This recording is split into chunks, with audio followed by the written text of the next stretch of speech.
안녕하십니까. 저는 양평섭이라고 합니다. 저는 대외경제정책연구원에 있고요. 저희 대외경제정책연구원은 한국정부 출연 연구기관입니다. 저 오늘 세종에 있고요. 오늘 이 강의를 위해서 오늘 세종에서 올라왔습니다. 하여튼 이렇게 만나 뵙게 돼서 대단히 영광스럽습니다. 오늘 제가 여러분들께 말씀드리고자 하는 것은 사실은 미중 경쟁 시대 한중 협력 어떻게 해야 될까라는 겁니다. 여러분 잘 아시는 대로 저희가 이제 한중 관계가 내후년이면 30주년을 했는데요. 상당히 많은 그 변곡점에 와 있다라는 거고요. 특히나 지금 올해 같으면 코로나19의 그 팬데믹 그리고 미중 마찰 또 최근에 미 대선에 끝난 상태에서 바이든 행정부가 출범할 것 같고요. 여러 가지 환경적 변화가 있습니다. 이런 환경의 변화 속에서 과연 한국은 중국과 어떠한 전략으로 또 정부는 어떻게 준비를 해야 되고 또 기업전에서 어떤 영향이 있고 그런 것들을 이제 한번 좀 우리가 같이 고민해보는 시간이 되겠다 이렇게 생각을 합니다. 그래서 오늘 제가 여러분들께 말씀드리려고 하는 것은 하나는 미중 마찰 과연 이런 것들이 왜 일어났고 또 어떤 것들이 이슈고 또 이런 미중 마찰 속에서 한국은 어떤 영향을 받을까 또 미국의 새로운 바이든 행정부가 출범하면 이런 미중 관계는 어떻게 변화될까 이런 것들을 좀 말씀드리고요. 또 하나는 이제 중국이 이런 미중 마찰 시대에 대비를 해서 사실 최근에 중국의 14차 5개년 계획을 준비를 하고 있습니다. 내년 3월부터 시행이 되지만 최근에 중국 공산당에서 건의라는 것을 통해서 앞으로 5년간 그리고 2035년까지 15년간의 중장기 발전 계획들을 지금 마련하고 있습니다. 그런 내용들에 담긴 내용들을 담아서 우리가 전체적으로 미중 마찰과 그리고 거기에 대한 중국의 생각 그리고 중국의 대응 이런 것들을 같이 살펴보면서 우리가 앞으로 어떻게 준비를 해야 될지에 대해서 말씀드리고자 합니다. 그럼 먼저 저희가 미중 마찰라고 얘기했을 때 미중 간의 경쟁이 왜 일어났는가 저의 이제 개인적인 생각입니다. 먼저 말씀드리면 사실은 저는 이런 미중 마찰의 시작은 중국의 19차 공산당 전당대회가 있습니다. 이제 17년 있었고요. 거기서 바로 시진핑 지도부가 내세운 바로 이제 강국화 전략, 중국의 꿈이라는 겁니다. 이런 중국의 꿈들의 내용을 보면 과거에 중국이 경제 대국이었고 수출 제조 대국이었고 수출 대국이었고 소비 대국이었는데 이런 대국의 차원을 넘어서 이제는 경제 강국으로 가겠다라는 거죠. 그리고 무역 강국으로 가겠다, 기술 강국을 실현하겠다. 이런 바로 이제 강국화 전략이 중요한 원인을 제공했다 이렇게 생각을 합니다. 특히나 중국 경제 강국화되는 전략들 중에 여러분 많이 들어보셨을 것 같아요. 중국 제조 2025, 10가지 핵심 산업들을 육성하겠다는 것들이었고요.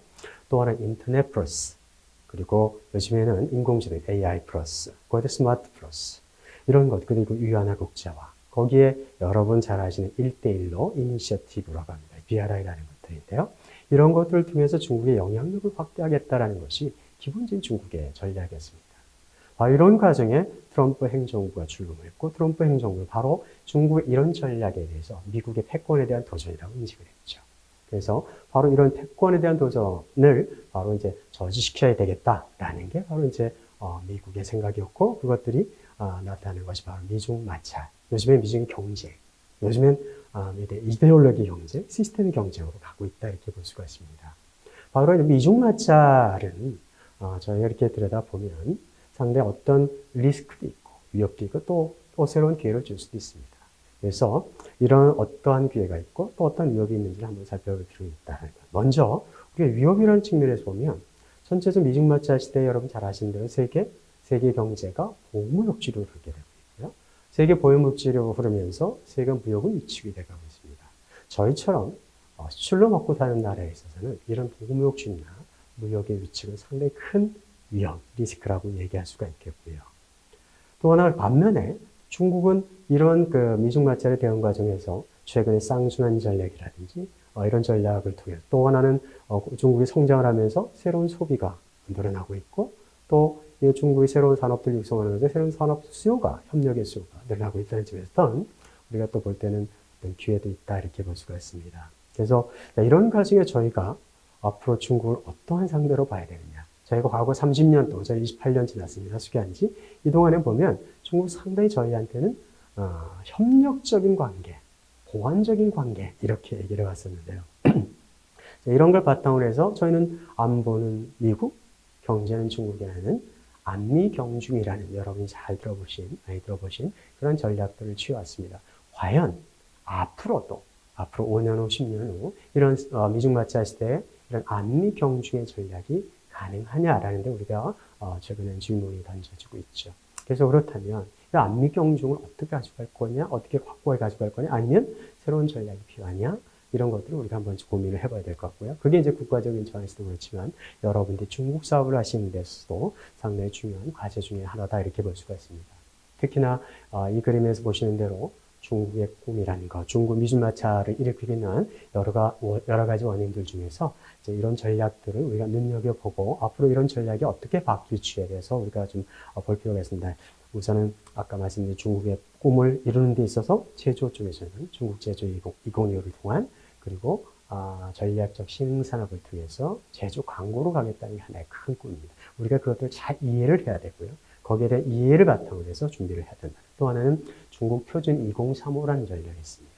앞으로 2035년 되면 글로벌 표준들을 특히나 5G 포함해서 새로 나왔던 AI라든지 신산업에서 중국이 글로벌 표준을 주도해 가겠다는 그런 전략입니다. 바로 이런 전략들에 대해서 이제 우리가 좀 이해를 할 필요가 있고요. 또 하나는 군민융합 전략이라고 합니다. 군민융합 전략은 우리가 민군 복합 전략, 우리도 그런 전략을 쓰긴 합니다. 결국 이런 군민융합 전략은 뭐냐면 민간의 기술들을 군이 활용을 해서 인민해방군, 중국의 그 군이죠. 인민해방군을 세계 강한 가장 베스트 군으로 만들겠다는 게 강군 전략이 됩니다. 그래서 이런 것들에 대해서 상당히 미국은 신경질적인 그런 반응을 보이고 있는 것들이고요. 거기에 이제 1대1로라는 건 아까 말씀드린 대로 중국의 영향력을 확대하는 가장 중요한 전략들인데, 그래서 이런 것들 우리가 미중마찰의 중요한 원인이 되고 있다 이렇게 볼 수가 있고요. 그럼 이런 미중마찰에 대해서 미국은 어떠한 생각으로 어떠한 전략으로 지금 접근하고 있을까라는 겁니다. 결국은 미국은 중국을 전략적 경쟁자라고 인식을 하고 있어요. 그래서 지금 올해 특히나 트럼프 행정부 시절에 올해 5월 달에 발표된 영국에 대한 전략적 접근이라는 보고서가 있습니다. 이게 종합적인 대중국 전략을 포함하고 있고요. 이런 전략 기본 아래 중국은 최근에 여러분 잘 아시는 화웨이에 대한 규제 이런 것들이 다 바로 이런 네트워크 안전의 문제와 관련됩니다. 그래서 미국이 추구하고 있는 전략 중에 클린 네트워크 프로그램이라는 게 있습니다. 이런 것들을 통해서 중국과 통신망들을 끊어내겠다라는 게 이제 중요한 전략 중 하나고요. 또 하나는 인도 퍼시픽, 중국이 1대1로 전략을 나타냈고 보여줬고 그런 것들에 대한 대응 전략으로 인도 퍼시픽 전략, 인도 태평양 전략입니다. 여러분 아시는 대로 이런 전략을 전개하고 있고 또 최근에 지금 이제 바이든 행정부가 들어서서 새로운 대중국 전략을 만들어야 되는데요. 마지막에 있는 중국의 도전적 요소가 뭐냐라는 보고서를 최근에 발표했습니다. 그 안에 보면 기존의 트럼프 행정부에서 중국에 대한 인식들이 그대로 또 담겨져 있고 그렇습니다. 그래서 어떠한 중국이 가지고 있는 어떤 공산당의 위협, 그리고 군의 위협, 그리고 경제적 위협, 그리고 가치관의 위협 이런 것들에 대해서 상당히 정리를 했습니다. 이런 것들을 베이스로 해서 여러분들께 지금 미국의 생각들을 좀 말씀드리려고 합니다. 이것들은 이제 여러분이 자료를 좀 참조를 하시면 좋을 것 같은데요. 미국은 수십여 가지 보고서들을 통해서 중국에 대한 전략들을 얘기를 하고 있습니다. 그래서 이런 자료를 좀 나중에 참고를 하시면 좋을 것 같고요.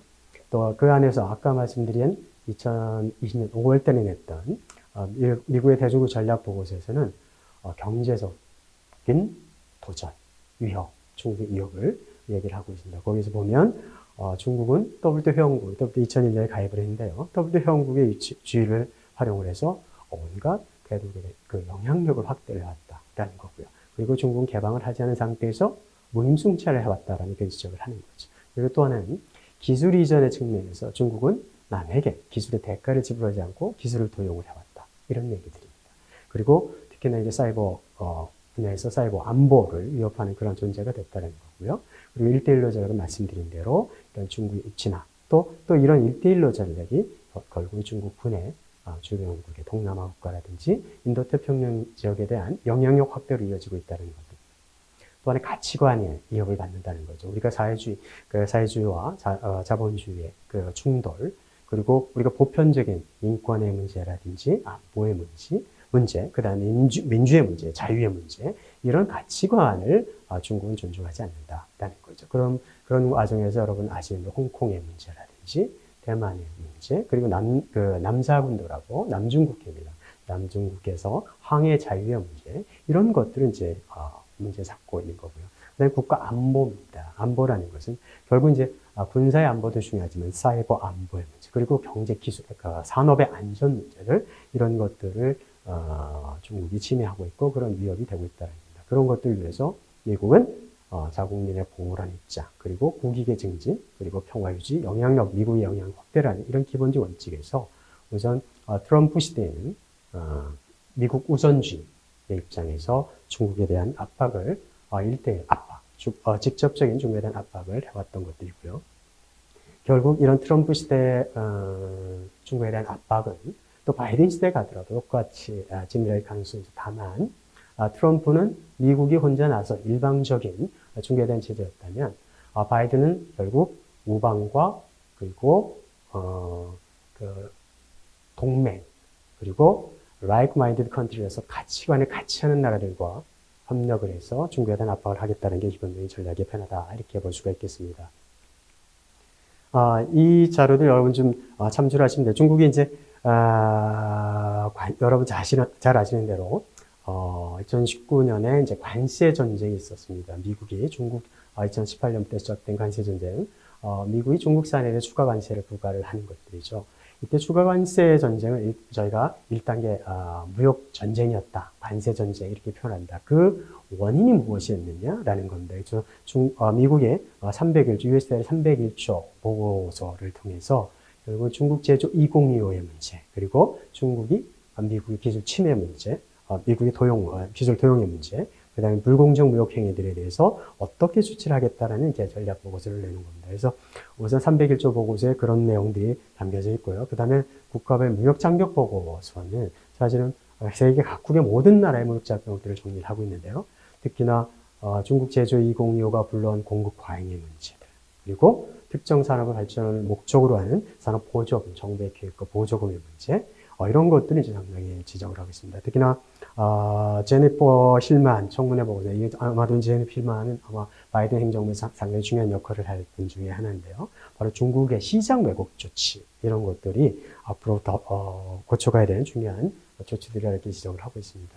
그래서 미중 간의 관세 전쟁은 아시는 대로 1단계 무역협정이 올해 2월 달에 발효되면서 1단계 무역 관세 전쟁은 지금 휴전 상태다, 이렇게 말씀드릴 수가 있습니다. 특히나 저희가 미중 간의 1단계 무역 협정에서 저희가 눈여겨봤던 것은 뭐냐면 차이나 쇼핑 리스트죠. 중국이 앞으로 2년 동안에 걸쳐서 2017년 대비 2천억 달러를 추가로 미국산을 수입을 하겠다, 그런 얘기를 했죠. 그게 이제 합의사항인데, 그걸 저희는 이제 통상 차이나 쇼핑 리스트다, 이렇게 얘기를 하는데요. 이 차이나 쇼핑 리스트가 저희한테 미치는 영향은 뭐냐면, 결국은 중국이 미국산을 더 사게 되면 그만큼 다른 나라 산을 줄여야 되는 과정이 있습니다. 그게 이제 바로 대체 관계에 있는 한국산에 영향을 받을 수 있다는 측면에서 저희가 말씀드릴 수 있는데요. 공산품이 있었고요. 농산품, 에너지 서비스가 있습니다. 그러나 농산품, 에너지 서비스의 경우는 저희가 중국에 수출하는 게 많지 않기 때문에 영향이 없지만, 공산품의 경우 저희가 영향을 받을 수 있다. 특히나 반도체, 화학제품, 이런 것들은 바로 중국이 미국산 수입을 늘리게 되면 한국산에 영향을 받는 그런 구조를 가지고 있습니다. 그리고 최근에 이제 1차 무역 협정 관련해서 미국이 중국에 이제 추가 관세를 매겼는데, 그것을 중국이 WTO에 제소를 했습니다. WTO에 제소를 했는데, WTO에서 중국의 손을 들어줬죠. 결국은 미국이 일방적으로 중국산에 대해서 추가 관세 매긴 것은 바로 WTO 규정에 부합하지 않는다라고 판정을 했고요. 이런 것들은 이제 여기에 대해서 미국은 결국은 WTO가 더 이상 중국의 이런 불공정 무역 행위, 또 기술적 침해, 이런 것들을 방지하는 데 전혀 역할을 하지 못한다라고 반박을 하고 상조 제기를 했습니다. 지금 무역 전쟁의 과정에서 이 WTO의 그 결정 이런 것들이 하나의 중요한 변수가 될 것 같고요.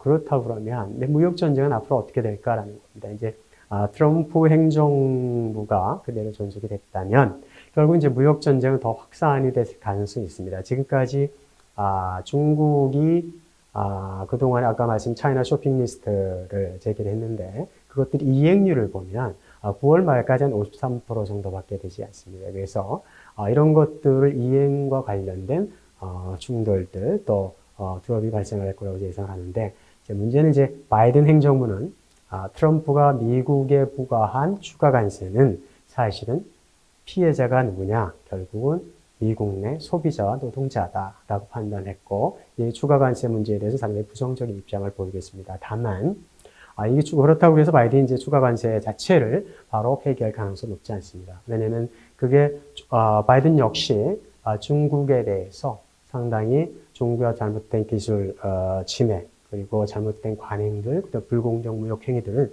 상당히 지적이 되고 고쳐져야 된다고 생각하기 때문에 그것들을 고치는 제2차 협상에 어떤 카드를 쓸 가능성이 있습니다. 특히나 중국 앞으로도 무역 협정의 2단계 협정 그리고 3단계까지 가야 되는데요.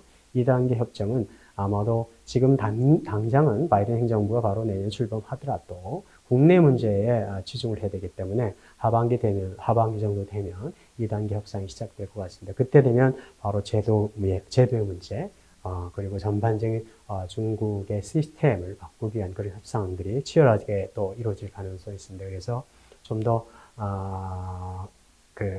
미중 간의 이런 무역 관련된 논쟁은 앞으로도 지속될 가능성이 있다 이렇게 볼 수가 있겠습니다. 그 다음에 이제 우리가 잘 아시는 대로 기술 패권 전쟁인데, 기술 패권 전쟁은 여러분 잘 아시는 화웨이라는 기업이죠. 중국의 대표적인 통신장비, 세계적인 통신장비 업체고, 그리고 핸드폰을 만드는 회사죠. 그러면 이제 이런 기술적 침해에 대해서 기술 패권의 기본적인, 원인은 뭐냐면, 중국 기업들이 미국의 기술을 도용을 한다는 거죠. 그리고 그 대가를 지불하지 않는다라는 거죠. 최근에, 11월 달에 미 국무부에서 내는 보고에 따르면 이런 기술적 침해에 의해서 중국 기업의 미국에 대한 기술 침해에 의해서 연간 6천억 달러의 손해를 보고 있다 미국이 이렇게 지적을 하고 있습니다.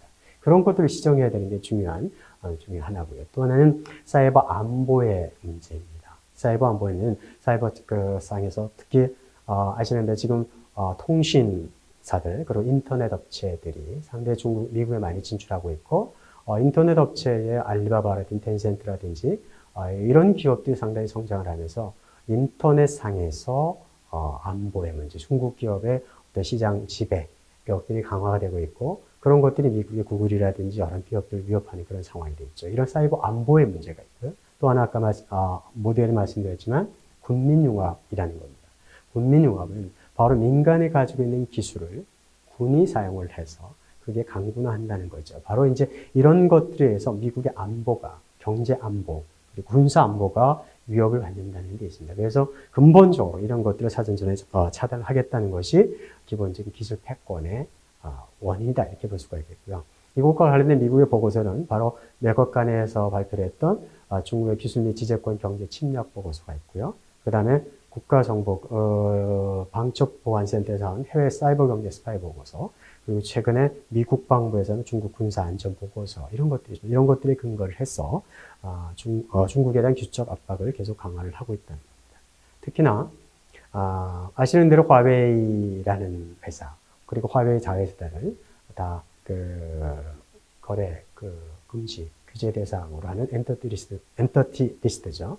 지정한 것들을 바로 이런 통신산업, 앞으로 5세대, 4세대 통신에 있어서 중국이 주도하는 것들을 막겠다. 그래서 바로 미국도 이런 중국이 주도하는 전반적인 서플라이 체인의 변화. 이렇게 됐을 때는 사실 컨트롤이 불가능하기 때문에 그 전에 서플라이 체인의 안전이라는 것을 중시해서 미국 역시 서플라이 체인 시큐리티 액트를 2018년에 제정을 했고요. 특히나 통신 분야, 5G 분야의 안전을 중시를 하고 있습니다. 이렇게 한쪽으로는 중국에 대한 규제를 하면서도 사실은 미래 산업의 기술은 또 중국과 협력해야 되는 부분이 있다. 그러면서 결국 화웨이하고 기술 교류를 하든지 기술 표준을 제정할 거라든지 이런 것들도 미국 기업이 참여하는 것을 허용을 하고 있습니다. 또 하나 이제 중요한 것 중에 하나가 미중 간의 갈등 중에 하나가 바로 미국의 클린 네트워크 이니셔티브라 해서 이게 뭐냐면 통신, 인터넷, 그리고 인터넷 장비, 그 다음에 통신 애플리케이션 분야에서 중국이 주도하는 그런 것들을 방지하겠다는 게 바로 이제 클린 네트워크 프로그램입니다. 바로 이런 클린 네트워크 프로그램을 통해서 일단 중국계 통신사, 인터넷사들을 다 배제시키겠다. 이것들은 결국 이제 미국 혼자 되는 건 아니고요. 이건 미국 내에서의 그런 것들에 중국 기업이 참여하는 규제를 할 수 있겠지만 글로벌리 이걸 끌어낼 수가 없기 때문에 이것들을 전 세계 통신사들이 참여하도록 유도하는 그런 프로그램입니다. 그게 이제 이 안에 보면 저희가 좀 주의 있게 봐야 될 텐데 이 그림의 왼쪽에 보시면 저희가 KT가 들어갔고 SK가 들어갔는데 LG텔레콤이 없습니다. 왜 빠졌을까요? 지금 LG텔레콤이 화웨이 장비를 쓰고 있기 때문에. 그래서 이런 것들을 배제시키려는 것들이라는 거고요. 자, 여기에 대해서 중국은 바로 왕이 외교부장이 9월 8일 날 글로벌 데이터 안전 이니셔티브를 발표했습니다. 미국이 이런 일방적인 규제에 대해서 좀 더 개방적인 자세로 데이터 안전 문제를 다루자라는 게 이제 왕이 부장이 제기했던 중국의 전략입니다. 다만 이런 것들을 보면 이제 가장 이 안에 데이터의 경우에 백도어의 문제, 백도어가 중국에 있어서 그것들이 데이터가 다 중국의 공산당과 인민해방으로 간다는 지적이거든요. 그것들을 이제 기본적으로 중국에 두지 않겠다라는 그런 내용들을 담고는 있습니다. 너도 지켜봐야 되겠지만 이런 것들을 통해서 지금 앞으로 5G 시대, 데이터, 인터넷 관련 전쟁이 이제 시작이 됐다. 이렇게 말씀드릴 수가 있겠습니다.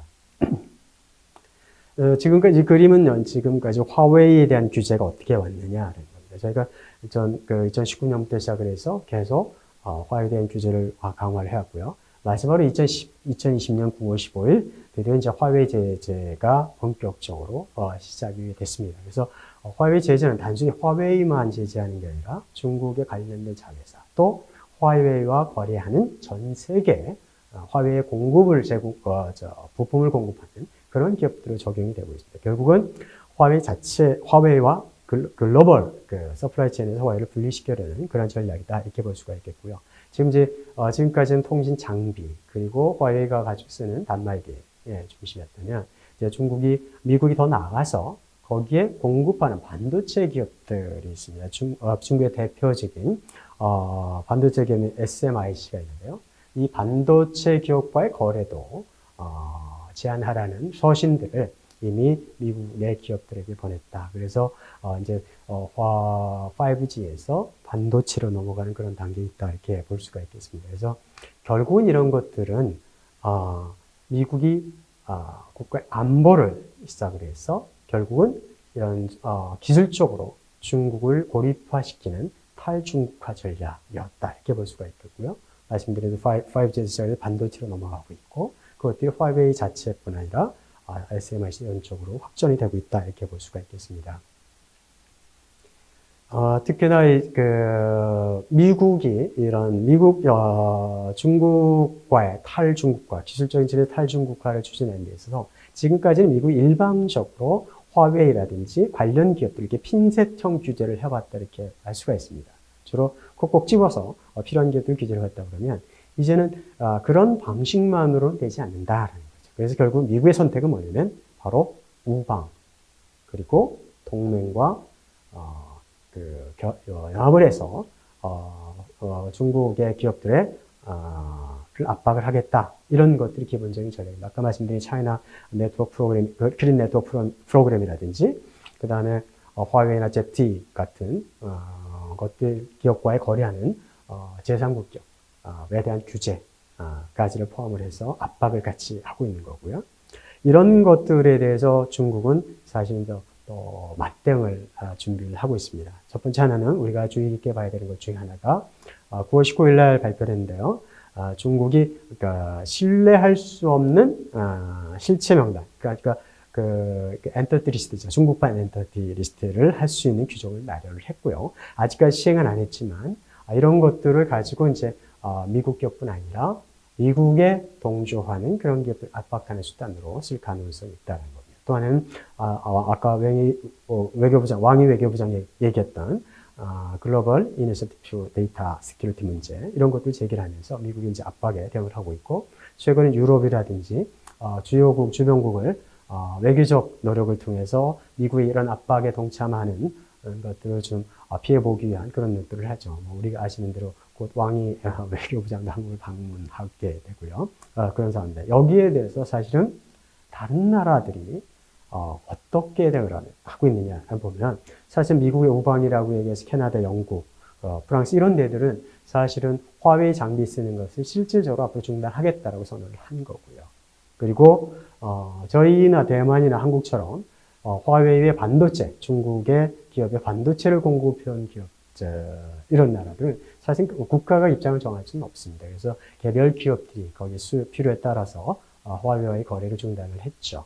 대표로서 대만의 이제 TSMC가 화웨이와 거래 중단하고 미국에 10억 달러 투자를 하게 됐죠. 그리고 저희 삼성전자, SK 하이닉스, 그 다음에 LG 디스플레이, 그 다음에 삼성전기 등이 화웨이 이제 부품 공급하는 것들을 거래를 중단을 발표를 했습니다. 그래서 실질적으로 이런 기술적 기술 경쟁들, 미국의 탈중국화, 기술적 탈중국화의 실질적 피해자가 사실은 중국과의 거래 관계에 있는 동남아, 저희 한국, 대만 이런 데 피해자가 되고 있다는 거고요. 특히 저희가 이제 둘 간의 기술적 기술 탈중국화 경쟁에서 사실은 미국은 기술을 무기하고 있고 중국은 시장을 무기하고 있다는 거죠. 그럼 한국 기업이 중국과 협력을 한다면 미국의 기술을 못 쓰게 한다는 거고요.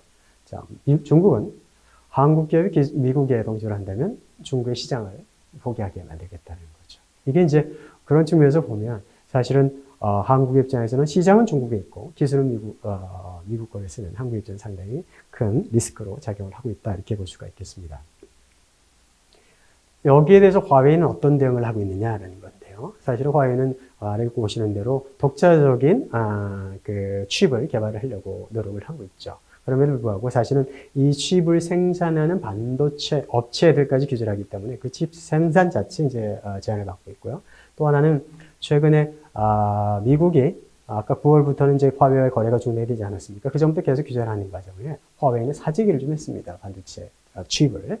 한 2년 정도 쓸 수 있는 칩을 사재기를 했었고요. 그것들이 최근에 올해 중국에 대한 반도체가 좀 늘었던 그런 요인이기도 합니다. 그리고 또 하나는 독자적인 개발을 하겠다라는 거죠.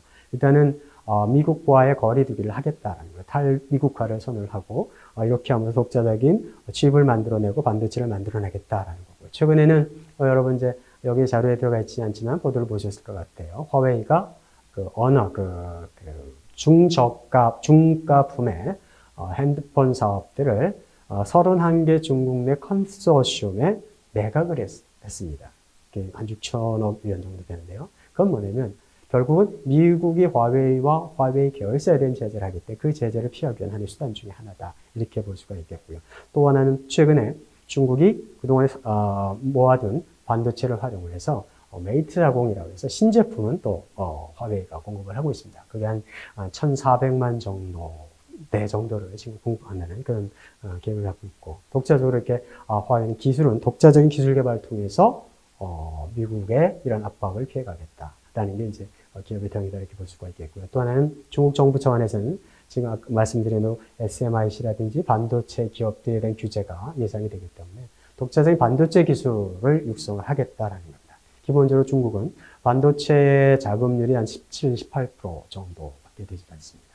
대체로 중국이 원래 계획했던 대로 가면 2022년에는 한 35%까지 이제 자급이 되는 건데요.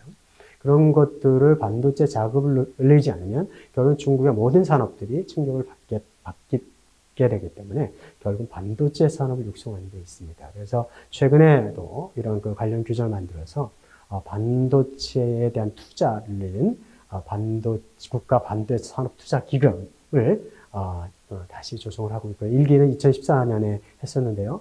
한 1,400억 위안 정도 했었고, 민간에 또 한 6천억에서 한 7천 내지 8천억 위안이 들어가 있었는데, 2기에 이번에는 한 2천억 정도의 기금을 조성하고, 거기에 또 민간이 들어가면 한 1조 원 이상, 1조 위안 정도. 우리도 1조에 한 180조 위안이 되죠. 그런 돈이 이제 반도체 산업에 투자가 될 겁니다. 그리고, 반도체 기술을, 개발하는 여러 기업들에게 세제상 혜택을 주는 그런 조치들로 대응을 하고 있습니다. 이 자료는 여러분께서 이제 참고를 하시면 좋을 것 같은데요. 결국 이제 반도체, 중국에는 사실 이제, 그 반도체 산업들이 중국 기업도 있지만 외국계 기업들이 여러 가지 패키징 공장이라든지 팹이라든지 이런 것들을 형성하고 있습니다. 그래서 상해를 중심으로 한 장강 중심으로 이런 형성이 되어 있고요. 특히나 시진핑이 반도체 심장론을 제기해서 반도체 산업이 적극적으로 육성을 하는 과정이 있습니다. 참고하시면 좋을 것 같고요. 그렇다면 앞으로 미중 간의 기술은 어떻게 과연 미국이 중국 없이 살 수 있느냐, 또 중국도 미국의 기술 없이 살 수 있느냐, 이런 겁니다. 그래서 저희가 이 시나리오에서는 미중 간의 그런 기술의 이게 디커플링, 탈중국, 미국의 탈중국과 또 중국은 미국 없이 살 수 있는지, 이런 것들이 전쟁 시나리오를 한번 예상을 해봅니다. 이건 뭐 개인적인 견해이기 때문에요. 왼쪽 그림에 보시는 대로 보면 미국이 규제하고자 하는 그 기술이 있습니다. 이게 이제 하늘색, 약간 붉은, 엷은 하늘색인데요. 그 기술 범위 안에 중국 제조 2025라고 있습니다. 중국 핵심의 산업에 들어가 있는 10대 산업에 다 들어가 있습니다. 그러니까 중국 제조 2025는 결국 미국이 안보라는 측면에서 보호해야 되는 기술들을 개발하는 전략입니다. 그래서 전체적으로 이게 지금 반도체 5G에서 반도체로 넘어가 있지만 첨단 산업 분야로 미중 간의 기술 경쟁이, 기술 패권 경쟁이 확대될 가능성이 있다라는 겁니다.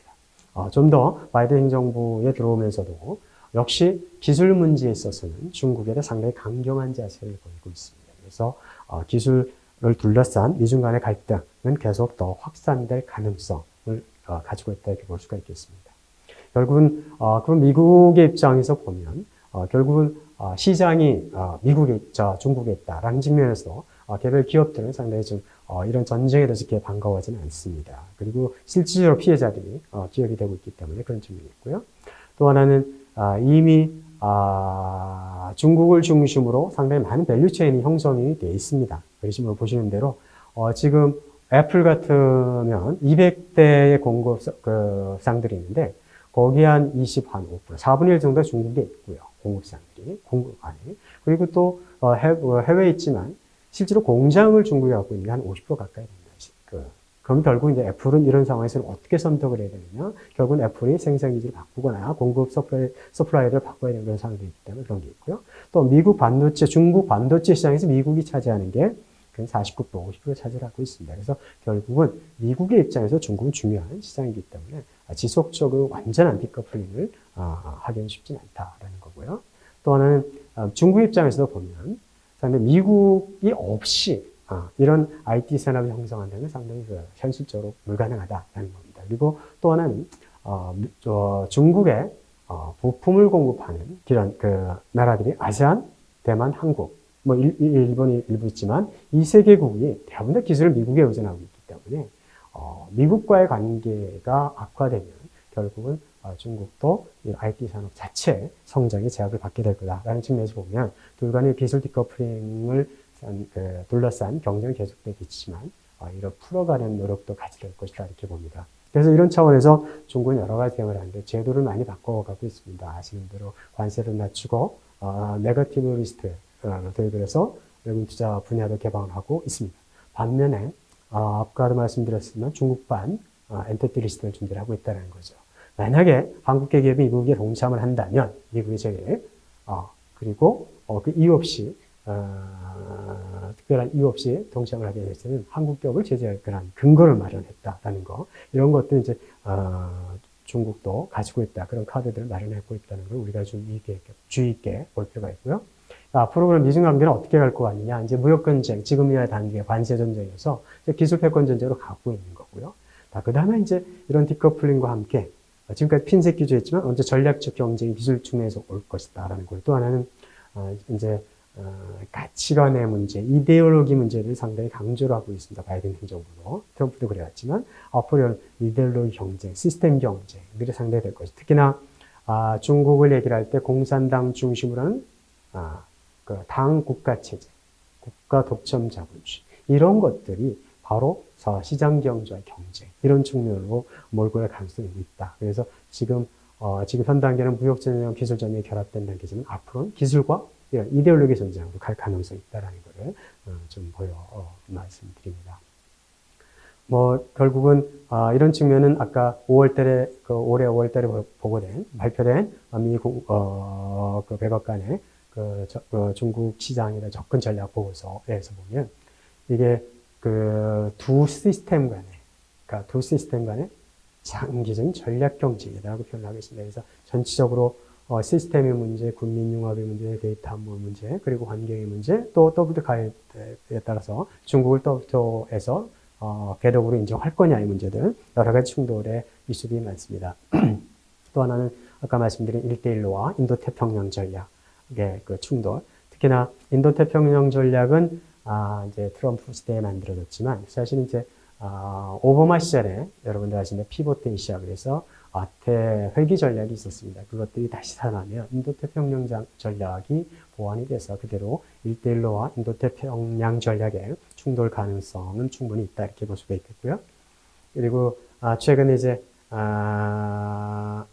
그 아세안 10개 국가, 한국, 일본, 뉴질랜드, 호주, 그리고 중국 이 5개국이 한 RCEP이라고 이 동아시아 지역에서 FTA를 서명을 했습니다. 그것과 미국이 이런 중국에 대한 중국의 아시아 지역에서 영향 확대에 대해서 추진해 왔던 게 이제 TPP라는 것이 있었습니다. 한때 평양에. 근데 그게 이제 미국이 트럼프가 거기에 빠져나가면서 일본 주도로 CPTPP가 형성이 됐었는데요. 이 둘의 충돌이 또 예상이 됩니다. 최근에 우리 APEC 정상회담에서 시진핑 국가주석이 중국이 CPTPP에 가입을 하겠다라는 겁니다. 다만 RCEP과 CPTPP의 차이는 뭐냐면 사실은 상당히 많은 그 규정들 기준이 상당히 높기 때문에 중국이 여기에 가입하겠다는 얘기는 결국은 중국의 제도와 시스템을 상당히 많이 개혁을 하겠다는 의미이기 때문에 저희가 지켜볼 필요가 있다는 생각이 듭니다. 그리고 이제 두 번째는 큰 틀 안에서 중국이 미국의 이런 중국에 대한 압박에 대해서 실제로 중국이 어떤 대응을 하느냐. 중장기적으로 대응을 하겠다. 그러니까 미중 마찰은 그냥 단기전이 아니다. 그냥 지구전이다. 라고. 그러면서 이제 제2의 우리는 장정을 시작한다라고 표현을 하죠. 그러니까 장기적인 전략을 해가지고 대응을 하겠다라는 게 이번에 14차 5개년 연구에 14차 5개년 중국 내는 5년짜리 중장기 발전 계획을 갖고 있는 이번에 14번째고요. 14차 5개년 기획 기간은 바로 2021년부터 25년입니다. 그 안에 가고자 하는 방향입니다. 여기 보시면 과학기술, 강국, 현대산업체계, 그리고 녹색발전 이런 것들이 상당히 우리가 눈여겨볼 그런 전략 중에 하나입니다. 그래서 중국이 추진하는 기본적인 앞으로의 장기 대응의 전략으로서 쌍순환 전략을 내놓고 있습니다. 쌍순환 전략은 일단 국내 대순환, 국내 경제가 튼튼하게 펀더멘털이 튼튼해지면 외부의 어떤 압력에도 이겨낼 수 있다는 거죠. 그게 이제 바로 국내 대순환인데 그런 국내 대순환은 바로 새로운 과학기술 혁명을 하고 디지털 경제 형성에서 산업 구조를 고도화하고 또 신형 도시와 신형 인프라 건설을 통해서 투자의 활력을 통해서 산업 기초를 튼튼히 하고 또 소비를 고도화시켜서 좀 소비 중심의 내수 정상 전략을 가져가서 국내 경제의 기초를 튼튼히 하겠다는 것이고요. 자, 이런 것들이 되면 결국은 외부로부터의 충격을 흡수를 할 수가 있고 또 이런 걸 바탕으로 해서 외부의 협력을 확대하겠다라는 게 바로 이제 쌍순환 전략입니다. 이 쌍순환 전략에서 우리가 눈여겨볼 것은 사실 국내 대순환이고요. 저희 입장에서는 이제 국제순환, 외순환에 상당히 어떠한 개방을 할 것이냐 이런 것들을 우리가 눈여겨볼 필요가 있다고 생각합니다. 특히나 우리가 좀 봐야 되는 여러 가지 아까 내순환, 국내 대순환의 전략 중에서 바로 기술 강국 건설입니다. 이 14차 5개년 계획에 표현된 것 중에 기술의 자립자 강입니다. 결국은 미국의 이런 압박에 대해 중국은 스스로 기술 자립을 하겠다는 것. 이 기술 자립의 의미는 사실은 우리가 잘 살펴보면 사실은 중국이 가지고 여러 가지 특히 반도체 5G에서 영향하듯이 중국의 기본적인 그 기술, 반도체라든지 이런 쪽의 기술이 없기 때문에 받는 충격이거든요. 이런 부분에서 만약에 자립자각을 한다고 그러면 이게 5년 내 쉽게 되지는 않겠지만 이런 노력들이 계속 쌓이게 되면 결국은 이게 외부와의 협력 가능성들이 줄어들 가능성이 있다. 그래서 이런 기술 자립자강에 대해서 우리가 좀 잘 지켜볼 필요가 있고요. 그런 측면에서 이제 과학교육을 훈국 전략 그리고 혁신구동 관리 전략 이런 전략들이 어떻게 갈지 눈여겨보고 볼 필요가 있습니다. 또 하나는 현대산업체계 구축인데 현대산업체계 다섯 가지가 있습니다. 그중에서 우리가 눈여겨보고 해야 될 것은 바로 전략적 신흥산업이라는 겁니다. 전략적 신흥산업은 아까 모두에도 말씀드렸지만 중국 제조 2025가 미중 간에 마찰이 되니까 사실 중국 제조 2025를 드러내고 전략을 할 수가 없습니다. 그래서 기존의 전략적 신흥산업 발전 전략에 중국 제조 2025에서 추진하는 사업들을 포함을 해서 9개 산업을 중점적으로 육성한다는 거예요. 차세대 정보, 바이오, 신에너지, 신재료, 첨단 장비, 신에너지 자동차, 녹색 환경, 우주항공, 해양잠 이런 것들이고요. 거기 또 우리가 좀 눈여겨볼 것은 바로 3가지 융합입니다. 하나는 인터넷 융합, 우리가 인터넷 플러스라고 하고요. 그다음 빅데이터 융합, 그리고 AI 융합을 통해서 새로운 신산업들을 형성하겠다라는 것, 신경제를, 그리고 플랫폼 경제와 공유 경제를 만들어가는 것이 전략적 신흥산업의 핵심입니다. 이런 것들, 또 하나의 개념은 디지털화, 바로 디지털 중국을 건드리는 것들인데요. 그리고 또 하나는 바로 기초 인프라 통합 건설인데, 이 중에서 저희가 눈여겨볼 것은 바로 신형 인프라입니다. 신형 기초 시설에 관한 것들을 뒤에서 좀 설명을 드리도록 하겠습니다. 먼저 제조강국인데, 제조강국은 앞서 말씀드린 대로 9대 전략적 신흥산업이라는 것과 3융화, 3가지 융화, 그리고 플랫폼 경제를 통해서 제조강국을 건설한다는 것입니다. 그리고 앞서 말씀드렸지만, 그동안 중국이 추진한 중국 제조 2025가 사라졌지만, 용어는 사라졌지만, 실제로 전략적 신흥산업에 다 포함되어 있습니다. 그래서 여기에서는 농업기계와 전력성비를 뺀 나머지 8개 산업이 바로 전략적 신흥산업에 다 포함이 돼서 다시 추진이 되고 있다, 이렇게 볼 수가 있겠고요. 그 다음에 디지털 중국 건설입니다. 디지털 중국 건설은 3가지 측면입니다. 하나는 우리가 미래 세대를 디지털 세대라고 얘기하듯이 중국에서 디지털 경제 형성은 3가지 측면에서 이루어집니다. 하나는 기존의 디지털 산업화인데 여기에 디지털과 관련된 산업은 바로 5G 이동통신의 이런 인프라 건설이 되겠죠. 공업 인터넷, 빅데이터 이런 것들이 되고요. 그 다음에 디지털 화폐. 최근에 중국 인민은행은 디지털 위안화를 선포를 했죠. 지금 심천 일부 지역에서 실험을 하고 있습니다만 그런 것들이 바로 이제 디지털 산업을 어떻게 형성할 것이냐고요.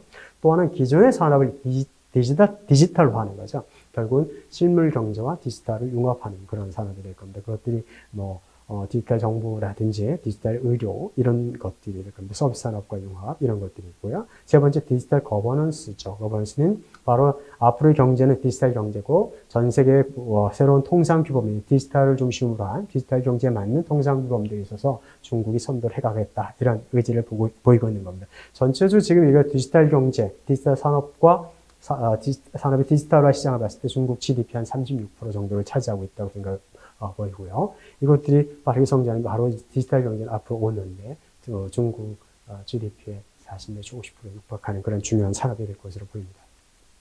또 하나는 신형 인프라 건설. 신형 인프라 건설은 오른쪽에 원래는 이제 왼쪽에 그림의 3가지 영역이었는데 지금은 14.5개 영역에서는 3가지 영역, 특히 신형 도시와 도시간 고속철도, 도시궤도교통, 그리고 스마트 도시, 도시 안전망 건설이고요. 그 다음에 5G 건설, 빅데이터 센터, AI 이런 쪽의 형성입니다. 그래서 이런 것들 기초 인프라를 형성하는 것이 바로 신형 인프라 건설입니다. 이것들이 우리가 잘 여겨보고 여기에서 어떤 기회가 있는지 살펴볼 분야고요. 또 하나는 신형 도시화에서 도시 군화 전략인데요.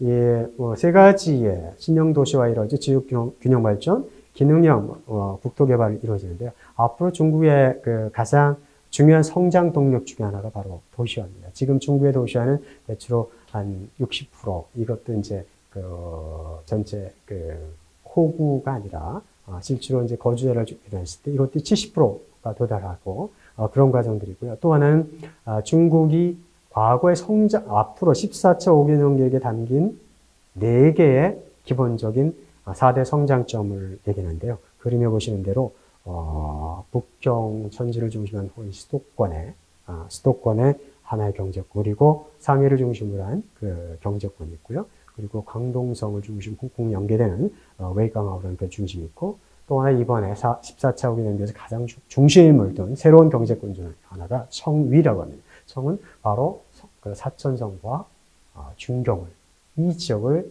새로운 성장점으로 육성하겠다는 게 중요한 전략 중의 변화 중에 하나입니다. 그래서 이 네 개 지역에 대해서 우리가 좀 지역적으로 관심을 가지고 볼 필요가 있다는 생각이 들고요. 그 다음에 14초 개념, 2035년까지 중국은 지금의 경제 규모를 대체로 한 2배 정도 소득수를 가져가겠다고 합니다. 그러면 지금 중국의 1인당 GDP가 한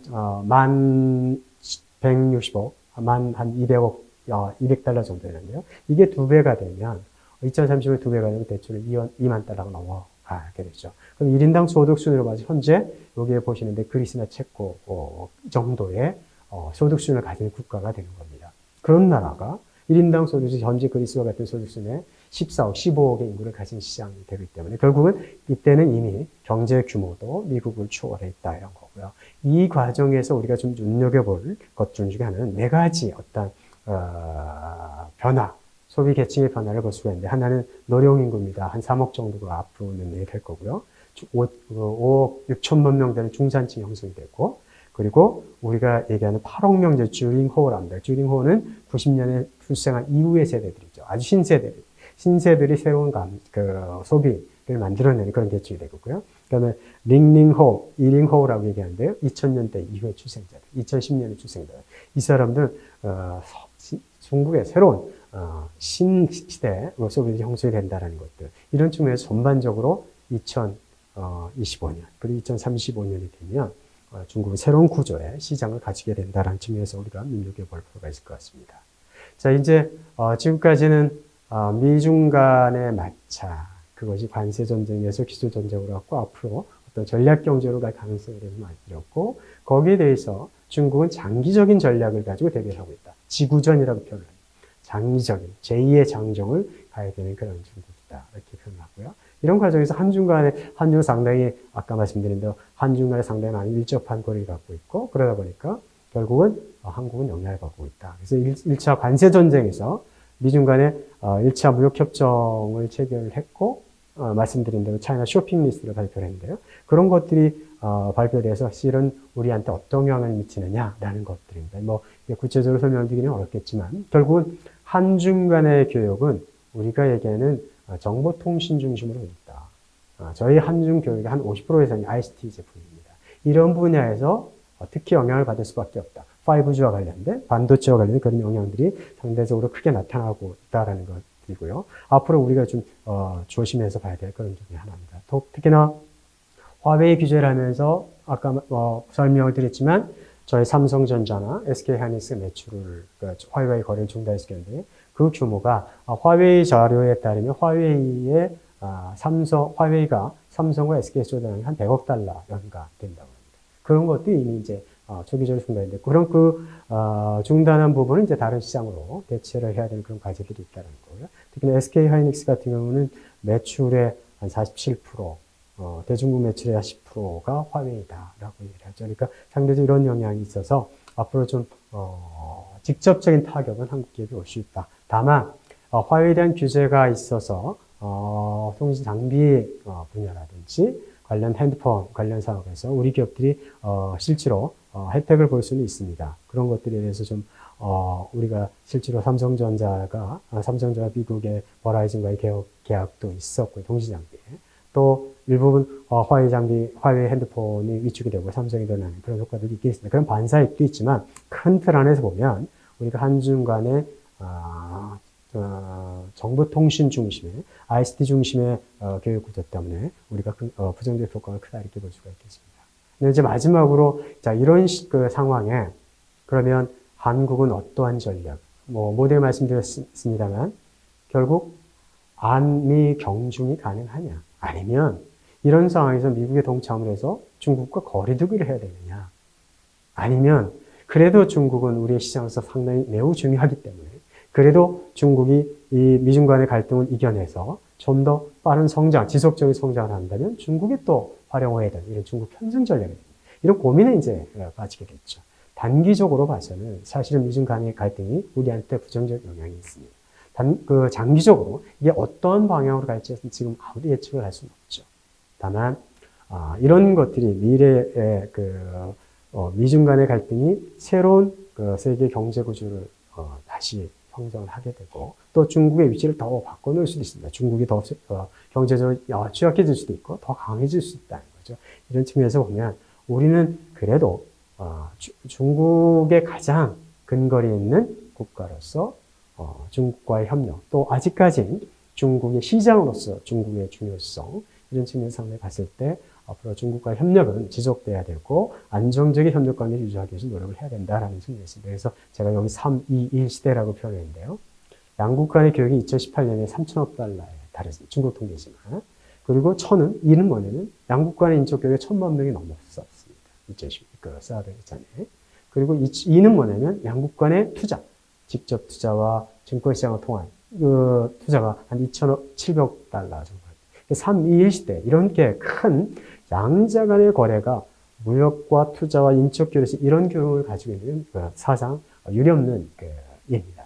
그만큼 밀접한 관계이기 때문에 이런 관계를 지속 발전시키기 위해서 양권 협력들을 새롭게 만들어 가야 되는데요.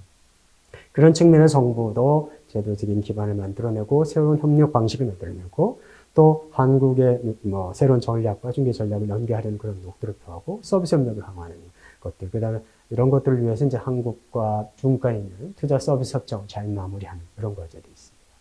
또 개별 기업의 차원에서 보면 어떤 상당히 중국의 변화, 미중 마찰이 가져다주는 그리고 거기에 대응하는 중국의 장기적인 전략들을 봤을 때 상당히 많은 변화들이 예상이 된다. 앞으로 향후 5년 내에. 그랬을 때 우리가 중국과 기업은 어떠한 측면에서 노력을 해야 되느냐. 첫째, 이런 미중 갈등이 실제로 직접적으로 타격을 받고 있습니다. 중국에 있는 우리 기업들이 실제로 많은 영향들을 받고 있지만 그렇다고 해서 중국을 철수할 수는 없거든요. 그래서 우리가 많은 얘기들 중에 중국 사업들을 어떻게 할 거냐, 중국과 협력을 어떻게 할 거냐라고 얘기할 때 우리가 리쇼링이라든지 니어쇼링이라든지 이런 표현을 씁니다. 리어쇼링은 중국이 아닌 차이나 플러스 원에서 중국에 있던 기지를 동남아 이런 데 이전하는 거겠죠. 리쇼링 한국으로 다시 갖고 오는 겁니다. 그리고 또 하나의 방법은 뭐냐면 중국에서 이루어진 사업들, 중국과 관련된 사업들이 한국에서 미국 시장에 수출하는 건 한국에서 하면 되고요. 그죠? 중국 내수 시장을 목적으로 한 목적이라면 미중 마찰에 관계없이 그 사업을 강화를 해야 됩니다. 그래서 투 트랙의 전략들을 좀 할 필요가 있다. 그래서 저는 중국 사업의 조정이라는 표현인데요. 이것들은 일본 기업들이 미중 간의 마찰 속에서 일본 기업들 역시 모두가 리쇼링을 하거나 돌아오거나 제3국으로 가거나 이러진 않습니다. 중국 내 시장에 타겟팅한 사업은 중국에서 계속 생산을 하고 이건 미국에 수출하던 제품들은 일본에서 업무를 하는 거죠. 그래서 그것들이 이제 우리가 업무의 조정이라고 합니다. 우리 기업들도 그런 측면에서 보면 시장이 어디냐에 따라서 업무를 조정하는 그런 노력들이 하나가 필요하다는 거고요.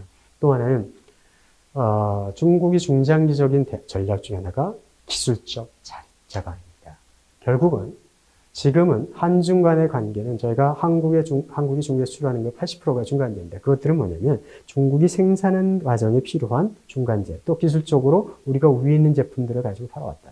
모든 산업에서 기술 자립이 이루어지면 사실 중국이 한국에 대한 의존도가 떨어지게 되고 결국 수입 대체가 이루어지게 됩니다. 그런 시절이 올 수도 있다는 거에 대해서 항상 대비를 하고 중국과 이게 차별로 하려는 그런 전략 그리고 기술적으로 항상 멋져가려는 이런 전략들이 필요하다는 것. 또 하나는 중국 신산업들을 형성을 하고 이런 과정에서 새로운 협력 수요가 발생을 합니다. 앞서 말씀드린 전략적 신흥사업, 9대 전략적 신흥사업, 그다음 디지털 경제를 형성하는 디지털 중국 건설, 그리고 4대 신경제들 말씀드린 대로 그 다음에 신형인프라 건설 이런 데서 상당히 많은 새로운 수요들이 형성이 되고 있습니다. 이런 수요들을 단기적으로 우리가 어떻게 활용할지에 대해서 한번 고민을 할 필요가 있다는 거. 또 하나는 큰 틀 안에서 중국이 2만 달러 시대의 중국, 결국 중진국의 중국이 됐을 때 우리한테는 새로운 시장, 새로운 중국의 내수의 시장으로서 중요한 의미를 갖는다라는 측면에서 이런 변화들을 우리가 좀 미리 예측하고 대비하는 그런 노력들이 필요하다 이렇게 생각을 합니다. 이 짧은 시간 안에 많은 내용을 설명드리느라고 네, 정신없이 주먹을 산격으로 지나간 것 같습니다. 다만 지금의 시대는 사실은 불확실성의 시대, 특히 한중 관계에 있어서 양자 간 해결을 할 수 없는 많은 외부적인 요인들이 상당히 많다라는 거고요.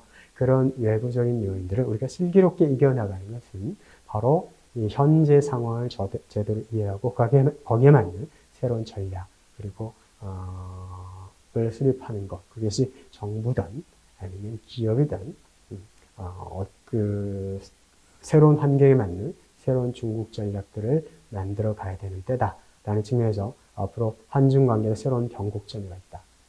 중국과의 협력도 그렇고 중국과의 비즈니스도 그렇고 새로운 변곡점이 있다는 것들을 좀 잘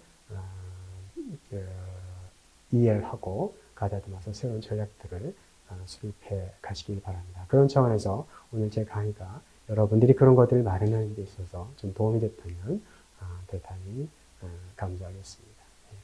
네, 감사합니다.